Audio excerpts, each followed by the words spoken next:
galéré à mort. J'ai entendu rien à faire et ça commencera par dehors. Il est 4h du matin, comme un play quoi, c'est mise en veille. Encore une soirée colore, sauf que les zombies c'est moi-même. Encore des bars avec Taïeb depuis ma vie particulière. Il est l'heure de fermer l'œil car demain j'ai un concert. Donc à peine réveillé que le pétard est déjà levé. J'ai attendu le On l'appelle demi-portion, mais il ne fait pas les choses à moitié. Le hip-hop prend ses quartiers dans À l'affiche aujourd'hui. Bienvenue à tous et bonjour demi-portion. Bonjour. Merci beaucoup d'être avec nous. Alors pour vous décrire, Oxmo Puccino, qui fait quand même référence dans le milieu du rap ici en France, vous qualifie de rappeur de proximité. Moi je trouve que ça vous va bien. Vous avez un côté accessible, sympathique. Ça vous convient ? On va dire que j'ai un peu grandi avec ces valeurs-là, le rapprochement. Et pour moi, Oxmo Puccino, c'est un artiste que j'ai écouté depuis tout petit. Et qui lui aussi prône... Qui m'a influencé énormément. Cette bienveillance. Et voilà, exactement, et voir qu'ils n'ont pas changé. Alors cette énergie positive, elle se retrouve sur votre nouvel album. Je l'ai là, on n'a plus trop l'habitude d'avoir un disque dans les mains. Il est accessible dès aujourd'hui, ça s'appelle La Bonne École. C'est un projet de 18 titres et on retrouve sur l'album Féfé, Silla, Big Flo et Oli, pour n'en citer que quelques-uns. Et on va commencer tout de suite par en écouter un extrait. Wow. Aux anciens qui représentent notre époque, à la jeunesse qui sort de la bonne école. Pas les mêmes codes, bon, j'ai la bonne vibe, d'accord. Travaille la rime, mon corps, ça remet tout le monde d'accord. Aux anciens qui représentent notre époque, à la jeunesse qui sort de la bonne école. Pas les mêmes codes, bon, j'ai la bonne vibe, d'accord. Travaille la rime, mon corps. Dégage-toi, j'ai pas le choix de garder les mêmes valeurs. Dépêche-toi, je m'active car mon passé arrive à l'heure. Sur un beat, on a un cap, dans un rap pousse la meurt. Ma langue vivante est présente et relève toute saveur. Un mic et c'est le décollage, les clips sont à mon image. TH dans un petit collage à ceux qui me donnent du courage. Un stylo et je fais des dommages, et je fais des dommages. Je rentre dans la cabine comme si j'allais faire un cambriolage. Et ça fait hip hop hop hop, ouais hip hop hop hop. J'ai grandi avec ces notes et l'envie. Voilà le rap de demi-portion qui sent bon le sud. Vous venez de Sète, la ville notamment de Georges Brassens. Alors c'est pas votre première référence, mais les mots quand même, ça vous les partagez avec le poète français. C'est de là que tout part. Comment ça se passe la création d'un morceau comme La Bonne École ? La création d'un morceau se fait chez moi, en tout cas pour ma part. J'essaie de trouver l'inspiration dans ma ville natale. Et puis l'écriture, c'est un monde où tu t'enfermes beaucoup, t'essaies de trouver les mots. Vous y faites très attention, la justesse des mots. Carrément, j'essaie de faire très attention à ça. Et puis surtout de respecter ceux qui m'écoutent. Parce que c'est un peu grâce à ceux qui m'écoutent que j'en suis là. Et, pour moi, c'est quelque chose d'important, les mots. Alors, puisqu'il est question d'école, ça s'appelle la Bonne École, on va faire un tout petit retour en arrière. Je crois que je peux le dire sans vous offenser, l'école, c'était pas forcément votre truc. Et c'est le rap qui fait que vraiment... vous trouvez une autre direction, vous change votre vie. Ça se passait, je crois, à la même MJC de Sète. Racontez-nous un peu d'où... C'était une MJC, c'était un atelier d'écriture qu'il y avait tous les mercredis après-midi. Et voilà, au lieu de traîner, au lieu de faire 2-3 petites bêtises, on s'enfermait dans cette MJC pour y créer des textes, pour y lire des poèmes, pour se cultiver au maximum. Et puis j'ai appris le breakdance, donc la danse, j'ai appris le graffiti, le monde des platines. Puis j'avais 12 ans et c'est comme ça que ça m'a donné... Avec un mentor, je crois, Adil El-Kabir. Adil El-Kabir, exactement. Kabir qui vous disait, je lisais dans une interview, il parlait sans cesse de respecter nos familles, nos parents, il nous expliquait l'histoire du hip-hop, des discriminations aux États-Unis. Je devais pas venir aux ateliers d'écriture si j'avais pas un bon bulletin. Donc il fallait ramener ces bulletins pour avoir une moyenne pour pouvoir assister aux ateliers d'écriture. Et puis à l'époque, c'était la Secret Connection, Hocus Pocus. C'était des grands groupes qui venaient à Sète nous donner La Rumeur. Et d'ailleurs, on les entend, il y a des sonorités très années 90 dans votre travail. Vous avez une petite nostalgie de ce rap, peut-être de votre adolescence, ou c'est un hommage ? Aujourd'hui, on va dire que c'est pas la musique qui se fait actuellement. Donc je reste un dinosaure de ce patrimoine qu'on appelle le hip-hop. Si ce n'est mettre des scratchs dans un titre, ça se fait plus trop. Donc j'essaie de garder un peu vos racines. Ouais, exactement.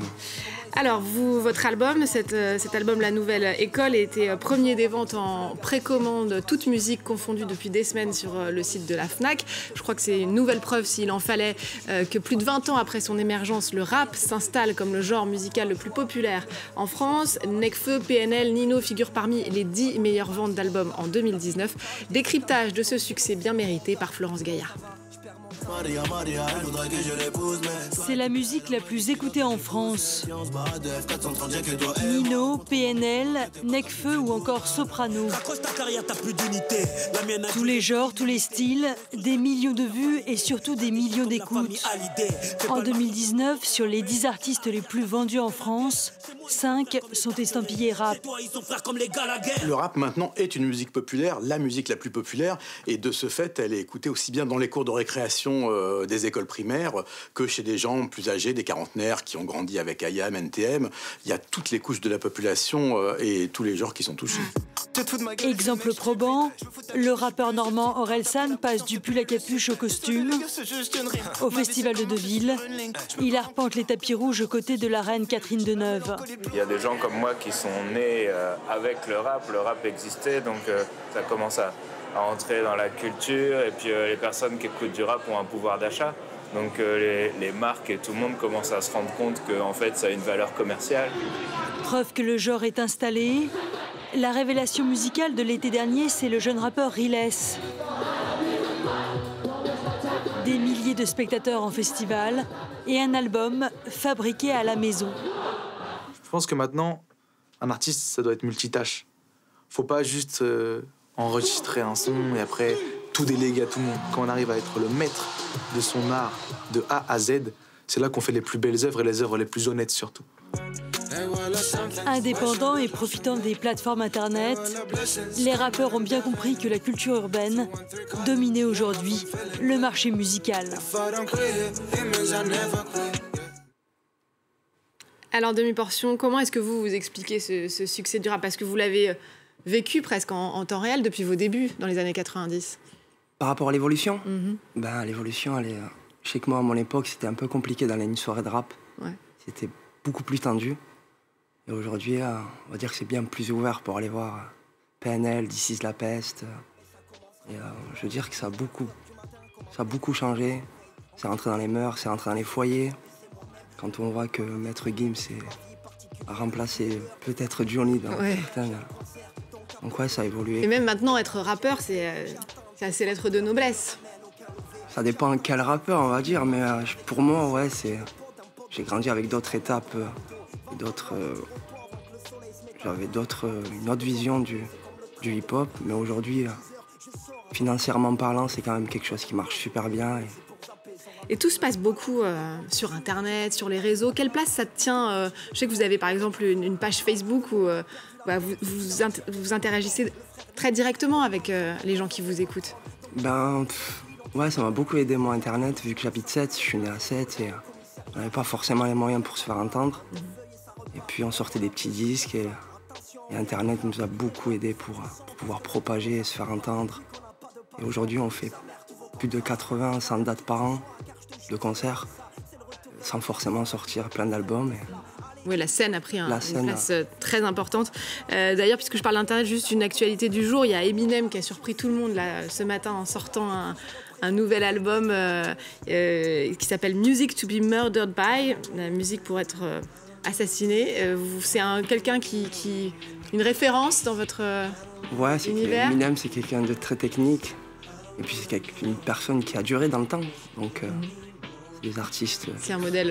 Exactement. Un modèle à suivre. Justement, vous, pour aller dans ce sens et donner encore plus de visibilité au rap, en 2016, vous avez même créé un festival uniquement dédié à cette musique urbaine. Ça s'appelle le Demi-Festival. Petit clin d'œil à votre surnom. Ça se reproduira là en 2020. Ça se reproduira en 2020 pour août 2020.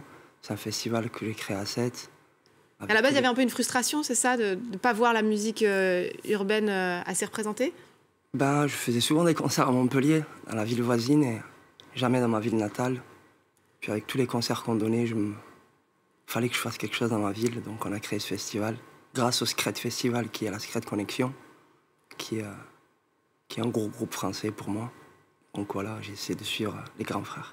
Et ça fait une nouvelle plateforme. On finit, comme à chaque fois avec nos invités, avec le coup de cœur culturel du moment. Et je crois que vous, c'était une découverte un peu sur le tard. C'est-à-dire Star Wars. Ah, Star Wars, ah ouais. Mais moi, je suis en retard, en fait. Je me suis mis sur Star Wars en 2019. Je suis un ancien qui n'a pas suivi la vague, malheureusement. Mais là, je suis en 7e épisode. Ah ouais, donc là, vous êtes, comme on dit, vous binge-watchez Ouais, exactement. Mais je suis à fond, en fait. Je viens de capter le délire de Star Wars. J'aime beaucoup.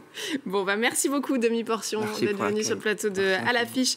Je rappelle que le nouvel album La Bonne École est disponible dès aujourd'hui en version physique et digitale, bien entendu. Et merci à vous de nous avoir suivis. N'oubliez pas de nous retrouver sur france24.com ainsi que sur tous nos réseaux sociaux. On se quitte sur des images de Star Wars, l'ascension de Skywalker. Je vous laisse découvrir et vous dis à très vite. Confronting fear. It's the destiny of a Jedi.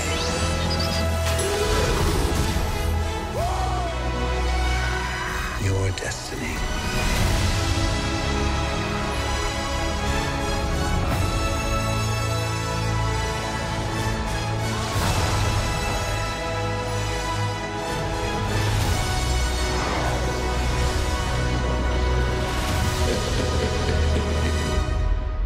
The Force will be with you.